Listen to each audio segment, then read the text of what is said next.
अस्सलाम वालेकुम दोस्तों, एक बार फिर आप सबको यूपी टीचिंग एकेडमी में खुश आमदीद।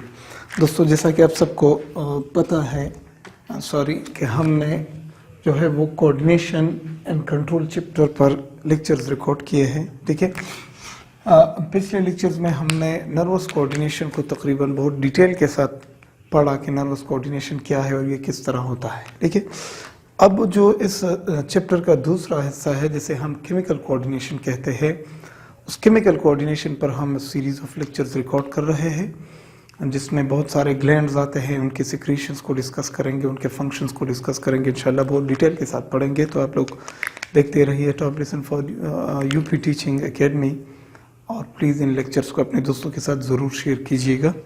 ठीक है, तो चले हम सबसे पहले इंट्रोडक्शन करते हैं थोड़ा सा। कोऑर्डिनेशन क्या है ये हमने पढ़ा था कि जब हमारे बॉडी की सेल्स और टिश्यूज और ऑर्गन्स और ग्लैंड्स एक साथ मिलकर एक पर्टिकुलर फंक्शन को असर अंजाम देते हैं तो इसे हम कोऑर्डिनेशन कहते हैं। ठीक है, फिर हमने कहा था कि ये जो कोऑर्डिनेशन है ये दो तरह का था, एक था नर्वस कोऑर्डिनेशन, ठीक है, और दूसरा था केमिकल कोऑर्डिनेशन। समझ रहे, केमिकल कोऑर्डिनेशन। ठीक है, अब ये जो नर्वस कोऑर्डिनेशन था ये किसके कंट्रोल में था? ये कंट्रोल में नर्वस सिस्टम के कंट्रोल में था। किसके कंट्रोल में? नर्वस सिस्टम के कंट्रोल में, ये हमने पढ़ा था। और जो केमिकल कोऑर्डिनेशन है ये हार्मोनल सिस्टम के कंट्रोल में है। किसके कंट्रोल में? हार्मोनल सिस्टम के कंट्रोल में है, इस तरह। ठीक है, यहाँ पर हमने बात की थी कि नर्वस सिस्टम में क्या क्या चीजें हैं। नर्वस सिस्टम में पहले है ब्रेन, तो मैंने ब्रेन को बहुत ही डिटेल के साथ आपको पढ़ाया है, जाकर ज़रूर देखिए उन वीडियोस को। फिर हमारे पास था स्पाइनल कॉर्ड, तो स्पाइनल कॉर्ड पर भी मैंने तकरीबन 5-6 वीडियोस बनाए हैं, आप लोग वॉच कर सकते हैं ताकि आपको सब कुछ नर्वस कोऑर्डिनेशन के बारे में मालूम हो। अब हम जो स्टार्ट करने जा रहे हैं वो हो केमिकल कोऑर्डिनेशन।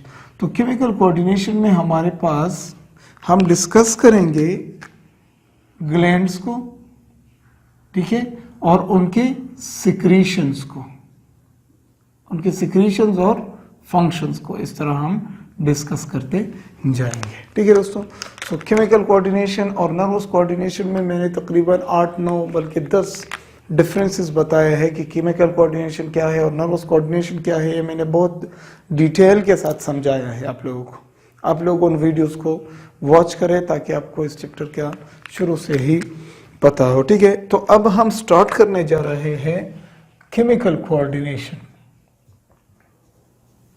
Chemical coordination. ठीक है, एक बार फिर आपको बताता चलूं कि आप लोग पहली वीडियो को वॉच करें ताकि आपको कोऑर्डिनेशन का पता हो, फिर जाके आपको नर्वस और केमिकल के बारे में आपको मालूमात हासिल हो जाएंगे। ठीक है, तो केमिकल कोऑर्डिनेशन क्या है दोस्तों? हमारे बॉडी में बहुत सारे फंक्शंस होते हैं जिनको हमारे बॉडी के अंदर special type of chemical substances होते हैं वो परफॉर्म करते हैं। ठीक है, तो इस तरह की कोऑर्डिनेशन को हम कहते हैं, क्या कहते हैं इसको? हम कहते हैं केमिकल कोऑर्डिनेशन। मैं आपको एक एग्जांपल दे दूं। एक बंदा है, ठीक है दोस्तों, ये हमारा एक दोस्त है, मैं आपको एक मिसाल देता हूं। ठीक है, ये हमारा एक दोस्त है, इसका जो हमने ब्लड प्रेशर देखा था वो तकरीबन 120/70 मिलीमीटर ऑफ मरकरी था, ये हमने देखा था। अचानक इसने एक ऐसी बात सुनी कि इसका ब्लड प्रेशर अचानक जो है 150/90 हो गया। यानी क्या हो गया? बढ़ गया ना, ब्लड प्रेशर ज्यादा हो गया। तो अब इसके बॉडी में जो रिसेप्टर्स है वो किस ब्लड प्रेशर को नोट कर रहे थे? इसको। ये इनके लिए नॉर्मल था, लेकिन अचानक उन रिसेप्टर्स ने ज्यादा ब्लड प्रेशर को नोट करना शुरू किया। तो आपका क्या ख्याल है कि इस बंदे का ब्लड प्रेशर अगर इतना हो गया तो क्या इसकी बॉडी में कुछ चेंजेस नहीं आएंगे? आएंगे भाई, जरूर आएंगे। ठीक है, अब देखिए गौर से, तो क्या होगा कि इसका अचानक से इसका जो नर्वस सिस्टम है वो एक्टिवेट हो जाएगा और इसके नर्वस सिस्टम में एक अहम पॉइंट है जिसे हम मेडुला ऑब्लोंगेटा कहते हैं। और इस मेडुला ऑब्लोंगेटा के अंदर एक न्यूक्लियस है जिसे हम न्यूक्लियस ऑफ ट्रैक्टस सॉलिटेरियस कहते हैं। ये न्यूक्लियस ऑफ ट्रैक्टस सॉलिटेरियस अचानक फायरिंग करेंगे और हार्ट की जो कंट्रैक्टिलिटी है उसे कम करने की कोशिश करेंगे। ठीक है, तो ये जो इसने फायर किया, किस चीज के थ्रू फायर किया? स्पेशल केमिकल्स रिलीज हो रहे हैं बॉडी में स्पेशल केमिकल चेंजेस आ रहे हैं। तो ये जो रिलीज हो रहा है न्यूरॉन्स से, इन्हें हम हार्मोन्स कहते हैं। ठीक है दोस्तों, इन्हें हम क्या कहते हैं? हार्मोन्स कहते हैं। इन हार्मोन्स के थ्रू इसके बॉडी में चेंजेस आ जाएंगे और फिर इसका ब्लड प्रेशर जो है वो अचानक कम हो जाएगा। ठीक है, रेगुलेट हो जाएगा। या अगर ऐसा हुआ कि अचानक इसका ब्लड प्रेशर 70/50 हो गया, तो आपका क्या ख्याल है, कम है या ज्यादा है? कम है। तो जब कम है तो इसकी किडनीज के तरफ जब कम ब्लड प्रेशर वाले कम ब्लड जाएगी इसकी किडनी की तरफ। अगर प्रेशर कम है तो जब प्रेशर कम है तो ब्लड कम जाएगी किडनी की तरफ, तो किडनी के स्पेशल पार्ट से जुक्स्टाग्लोमेरुलर अपैरेटस से रेनिन हार्मोन रिलीज होना शुरू हो जाएगा। कौन सा हार्मोन? रेनिन। अब ये रेनिन हार्मोन जाकर बॉडी में बहुत सारे चेंजेस ले आएगा ताकि ये इस बंदे के ब्लड प्रेशर को वापस नॉर्मल की तरफ ले आए। तो ये रेनिन क्या है? ये एक केमिकल मैसेंजर है, ये एक हार्मोन है। इसने क्या किया? इसने एबनॉर्मल को नॉर्मल करने की कोशिश की। तो इस तरह की कोऑर्डिनेशन को हम कहते हैं केमिकल कोऑर्डिनेशन। ठीक है दोस्तों, चलें डिटेल में जाते हैं और पढ़ते हैं कि what is chemical coordination, the type of coordination which is performed by endocrine system. ठीक है, डेफिनेशन में लिख देता हूं, the coordination performed by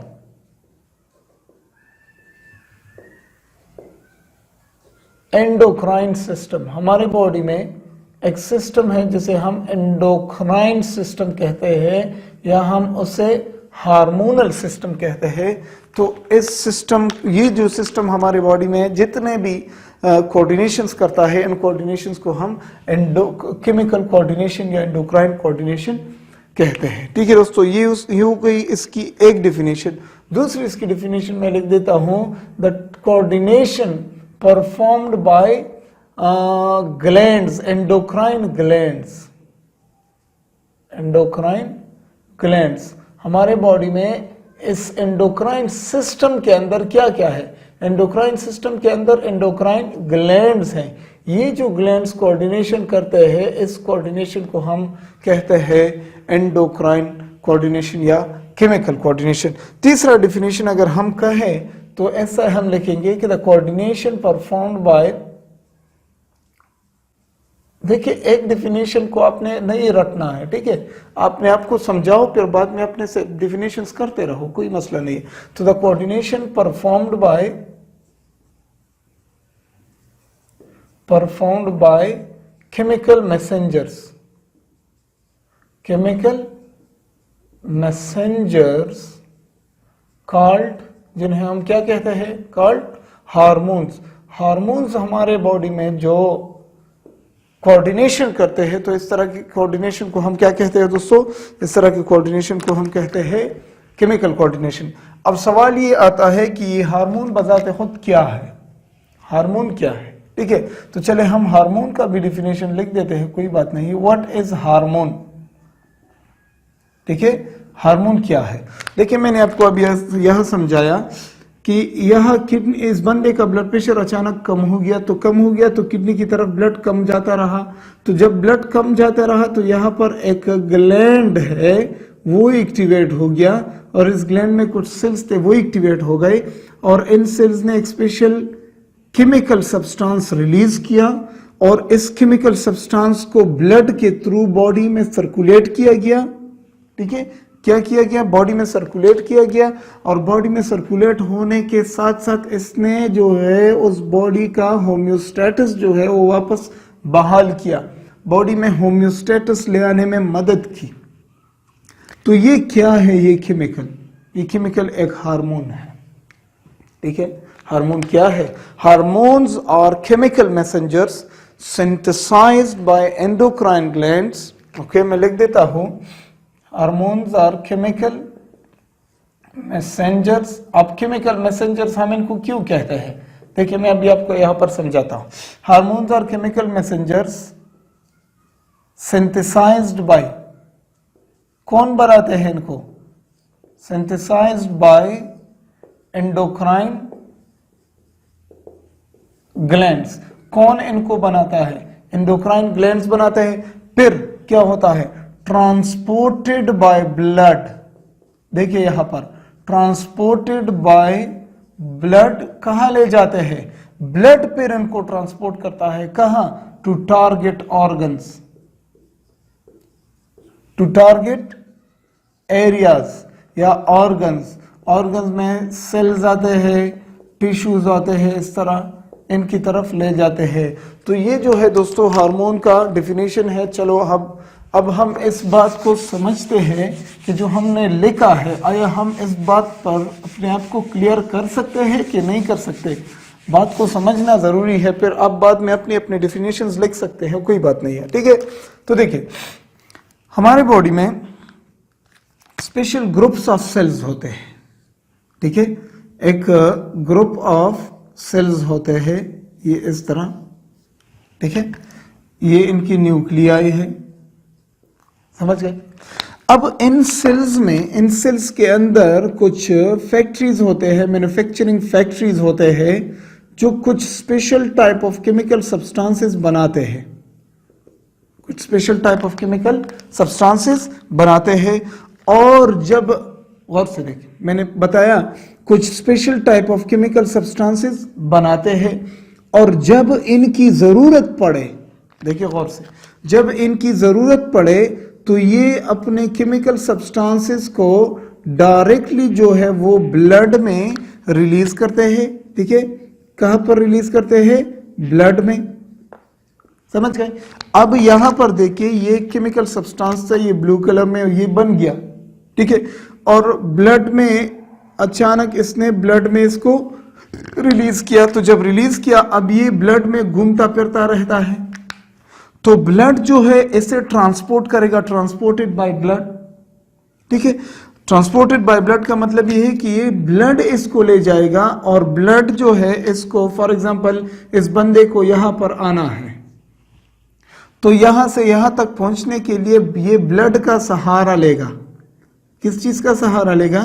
blood का सहारा लेगा, और ब्लड इसे ले जाएगा, यहां पर आ गया, और यहां पर आकर इसने अपना काम जो है वो सरंजाम दिया, अपना काम कर डाला। तो ये जो देखिए गौर से, ये जो एरिया है जो बनाने वाला है इसको हम कहते हैं ग्लैंड। तो ग्लैंड क्या है? What is gland? ग्लैंड वो ऑर्गन है, हम कहते हैं ग्लैंड एक ऑर्गन है या एक टिश्यू है, समझ गए। ग्रुप ऑफ सेल्स है ना, तो जब ग्रुप ऑफ सेल्स है तो हम इसे टिश्यू कहेंगे। ग्लैंड एक ऑर्गन होता है या एक टिश्यू होता है जो स्पेशल प्रोटीन सिंथेसाइज करता है। क्या करता है? विच सिंथेसाइज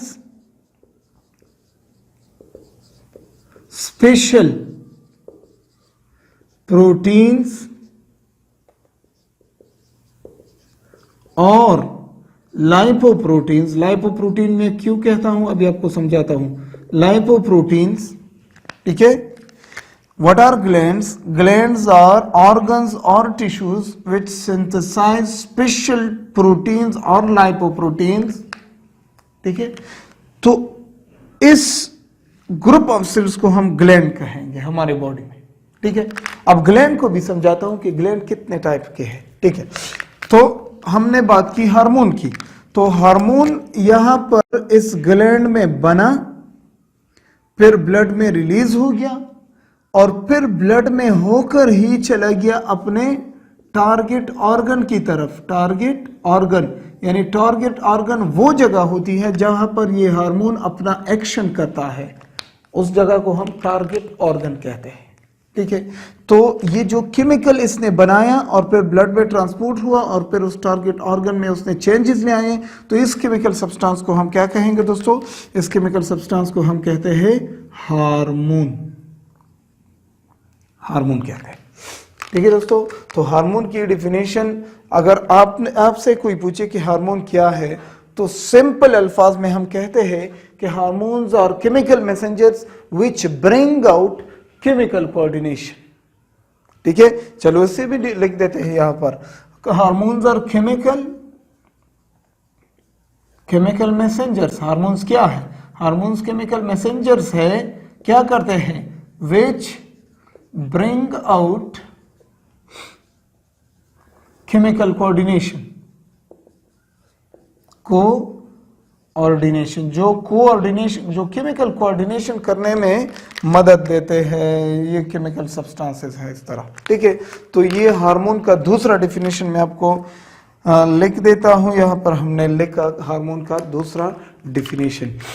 अब जाते हैं हम ग्लैंड्स को देखते हैं कि हमारी बॉडी में कितने टाइप्स के ग्लैंड्स है दोस्तों। तो गौर से देखिए कि ग्लैंड, सबसे पहले ग्लैंड है क्या चीज। देखिए ये मैं क्या कर रहा हूं, ये मैं केमिकल कोऑर्डिनेशन का जो है वो इंट्रोडक्शन कर रहा हूं। ठीक है, वीडियो को अगर आप पूरा देखेंगे तो आपको बहुत सारी चीजें जो है वो समझ में आ जाएगी कि हमारी बॉडी में क्या क्या हो रहा है। ठीक है, तो ग्लैंड्स क्या है, यहां पर भी मैंने लिखा, what are glands? Glands are tissues और ऑर्गन्स। हमारे बॉडी में ग्लैंड्स जो है वो एक टिश्यू होता है या ऑर्गन होते हैं विच सिंथेसाइज एंड सिक्रीट। ये बात बहुत जरूरी है, अभी समझाता हूं दोनों बातों। Which synthesize and secrete special chemical substances,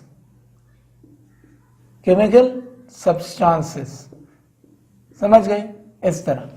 okay, अब ये केमिकल सब्सटेंसेस कितने तरह के होंगे फिर मैं अभी बाद में बता देता हूं। ठीक है, अब इसको समझते हैं। दो बातें मैंने कही, दो बातें। ग्लैंड्स क्या है? ग्लैंड्स वो ऑर्गन्स या टिश्यूज है विच सिंथेसाइज एंड सिक्रीट, जो बनाते हैं और खारिज करते हैं। किस चीज को? स्पेशल केमिकल सब्सटेंसेस को। फॉर एग्जांपल देखिए गौर से, ये ग्लैंड है हमारे पास दोस्तों। ठीक है, और इस ग्लैंड के अंदर क्या है? इस ग्लैंड के अंदर सेल्स है। हमने कहा है ना, ग्लैंड क्या है? ग्लैंड एक टिश्यू होता है या एक ऑर्गन होता है इस तरह। तो इसके अंदर, इन सेल्स के अंदर वो केमिकल सब्सटेंसेस बनेंगे। ये केमिकल सब्सटेंसेस बन गए, फिर बवक्त जरूरत, जब जरूरत पड़ेगी तो ये ग्लैंड इन्हीं केमिकल सब्सटेंसेस को फिर क्या करेंगे? सिक्रीट करेंगे या रिलीज करेंगे, सिक्रीशन। और यहां पर क्या हो रही है? सिंथेसिस हो रही है। समझ रहे हो ना? तो ग्लैंड्स ग्रुप ऑफ टिश्यूज या ग्रुप ऑफ सेल्स और ऑर्गन्स होते हैं जो स्पेशल केमिकल सब्सटेंसेस को सिंथेसाइज करते हैं और फिर इनको सिक्रीट भी करते हैं। समझ गए? अब ये केमिकल सब्सटेंसेस क्या हो सकते हैं? ये जो ये ग्लैंड बना रहे हैं ये क्या हो सकते हैं? ये दो तरह की चीजें हो सकती हैं। कितनी तरह की? दो तरह की। या तो ये एंजाइम्स होंगे। क्या होंगे दोस्तों? ये केमिकल सब्सटेंसेस या तो एंजाइम्स होंगे और या तो हार्मोन्स होंगे,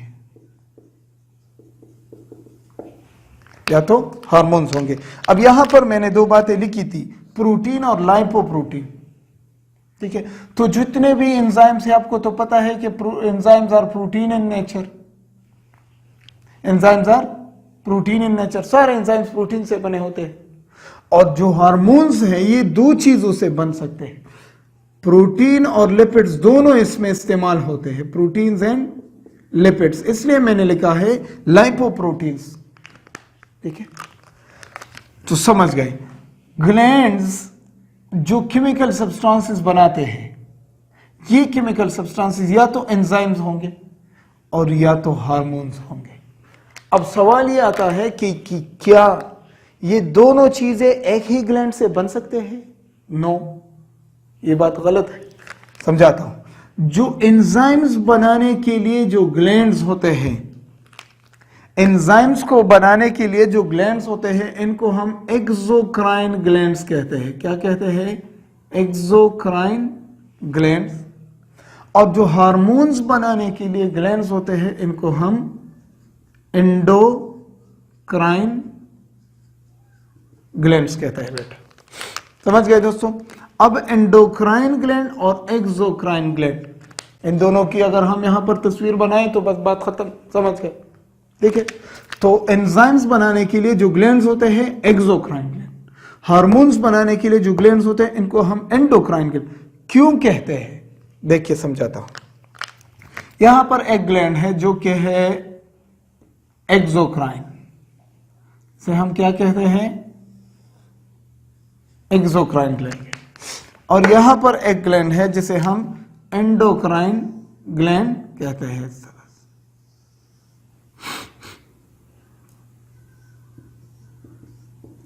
ये इसके सेल्स हैं, समझ गए? और ये दोस्तों इस ग्लैंड के सेल्स हैं। अब ये दोनों जो है ग्लैंड्स हैं, आप समझ रहे हो, दोनों स्पेशल केमिकल सब्सटेंसेस बनाएंगे, दोनों ही केमिकल सब्सटेंसेस सिक्रीट या रिलीज करेंगे। तो इन दोनों में फर्क क्या है? फर्क है ना। देखिए दोस्तों, यहां पर इसके इर्द गिर्द जो है वो आपका ब्लड है, यहां पर इसके इर्द गिर्द क्या है? आपका ब्लड है, ठीक है। और यहां पर क्या है? यहां पर एक डक्ट है, एक स्पेशल ट्यूब है, ठीक है। देखिए इस ग्लैंड में जो चीजें ये सेल्स बनाते हैं और जब रिलीज करने का टाइम आए तो ये अपने सारे केमिकल सब्सटेंसेस को इस डक्ट में रिलीज करेंगे और फिर इस डक्ट से होकर ये उस अपने टारगेट एरिया को जाएंगे, टारगेट एरिया को जाएंगे। तो ये जो जगह है यहां से ऊपर, ये क्या है दोस्तों? ये ग्लैंड है और ये इसका क्या है? डक्ट है। इसे देखिए, ये जो केमिकल सब्सटेंसेस तैयार करता है, जब जरूरत आती है इनको रिलीज करने की तो ये अपने केमिकल सब्सटेंसेस को डायरेक्टली ब्लड में रिलीज करते हैं, कोई भी डक्ट नहीं होता। तो इसमें यहां पर इस ट्यूब में क्या है? ये ब्लड है। तो जो ग्लैंड्स अपने सिक्रीशंस को डायरेक्टली सर्कुलेशन में रिलीज करते हैं, इस तरह के ग्लैंड्स को हम एंडोक्राइन ग्लैंड्स कहते हैं। और ये जो ये रिलीज कर रहे हैं ये सारे के सारे क्या होंगे दोस्तों? हार्मोन्स होंगे, हार्मोन्स, ठीक है।